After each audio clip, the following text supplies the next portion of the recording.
सुबह से हो रहा था बारिश का मौसम और बारिश के मौसम में ना गर्मा गर्म पराठे खाने का बड़ा मन करता है। तो मेरे हस्बैंड का मन कर रहा था मेथी के पराठे खाने का। मेथी भी पड़ी हुई थी तो मैंने सोचा चलो तैयार करते हैं मेथी के पराठे।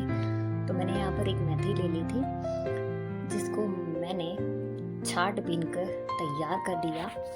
मुझे छाट बीना इसीलिए पड़ा क्योंकि मेथी के पत्ते कीड़ों ने कर दिए थे खराब, तो मुझे वो खराब पत्ते निकालने पड़े। आप देख रहे होंगे मेथी किस तरीके से कीड़ों ने खराब कर दिए, तो मुझे वो खराब पत्ते निकाल कर थोड़ा समय लग गया मेथी को छाटने में। तो इस तरीके से मेथी को छाट लिया मैंने और इनको कर लिया था अच्छे से एक बर्तन में डालकर वॉश। तो 2 से 3 बार अच्छे से हरी सब्जियों को आप वॉश करें और ध्यान रखिएगा काटने से पहले ही सब्जियों को अच्छे से वॉश कर लें जिससे उसकी मिट्टी अच्छे से निकल जाए, गंदगी निकल जाए और फिर इसको कट करें। तो मैंने मेथी को धुलकर इस तरीके से निकाल लिया और इसको कर लिया था मैंने चॉप। तो मैंने बहुत ज़्यादा महीन कट नहीं किया था क्योंकि मेथी के पराठे में ना थोड़ी सी मेथी कम महीन हो तो अच्छी लगती है खाने में। और यहाँ पर ले लिया मैंने 2 कटोरी आटा और 1 स्पून भरकर बेसन लिया है, 1 चम्मच जीरा डाला है, 1/4 चम्मच हींग, 1 चम्मच मैंने यहाँ पर लाल मिर्च डाली है, 1 चम्मच धनिया पाउडर और आधा चम्मच मैंने यहाँ पर भुना हुआ जीरा और खटाई डाली है और फिर डाल दी है मैंने कटी हुई मेथी।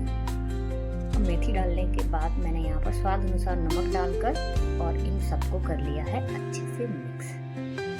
सारे मसाले और मेथी को आटे में अच्छे से मिक्स कर लेंगे और अब हम ये डाल देंगे इसमें थोड़ा सा घी डालने से ना पराठे बहुत ही क्रिस्पी बनकर तैयार होते हैं और टेस्टी भी लगते हैं खाने में। थोड़ा थोड़ा पानी डालकर डो लगाइएगा, आसानी से डो लग जाएगा। बहुत पतला डो नहीं लगाना है, हमें मीडियम तक डो लगाएंगे, बहुत ज़्यादा टाइट भी नहीं लगाएंगे। तो इस तरीके से कूट कर डो को तैयार कर लिया था मैंने और इसे कुछ समय के लिए मैंने अलग रख दिया था उठाकर।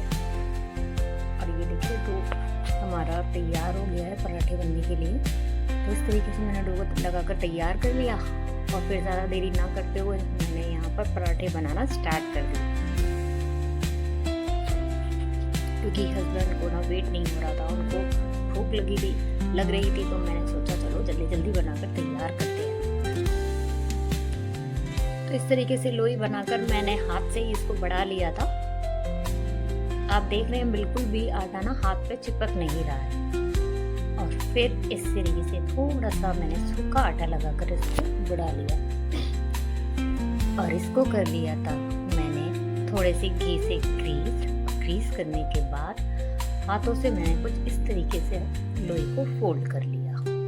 तो मैं जब भी पराठे बनाती हूँ आलू का मेथी का तो इसी तरीके से बनाती हूँ, इसी तरीके से फोल्ड करती हूँ।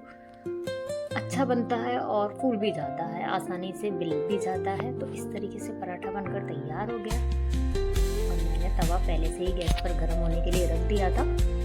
तवा गर्म हो गया तो एक साइड से पराठा सिक गया और फिर मैंने लगा दिया इस पर मक्खन क्योंकि मुझे मक्खन से बनाने थे। मक्खन से मेथी के पराठे का टेस्ट ना बड़ा लाजवाब आ रहा था, खाने में बहुत टेस्टी लग रहे थे और क्रिस्पी भी बनकर तैयार हो गया। आप देख रहे होंगे कितना क्रिस्पी लग रहा है।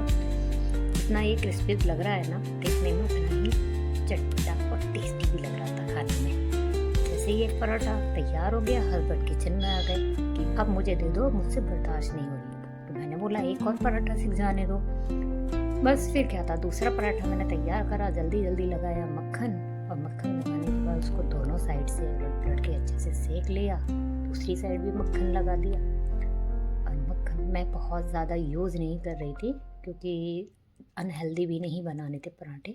तो मैं थोड़ा थोड़ा ही मक्खन लगाकर उसको दोनों साइड से सेक रही थी। तो हमारा ये पराठा भी तैयार हो गया है। आप देख रहे होंगे कितने फूले फूले क्रिस्पी क्रिस्पी बन रहे हैं ना ये पराठे। अब ये पराठा भी तैयार हो गया तो ज़्यादा देर ना करके मैंने इसको भी कर लिया प्लेट में सर्व और ऊपर से डाल दी एक मक्खन की टिक्की। फिर तो मुझसे भी वेट नहीं हो रहा था, मेरे मुंह में भी पानी आ गया। मुझे लगा क्यों ना मैं टेस्ट कर लूँ पहले।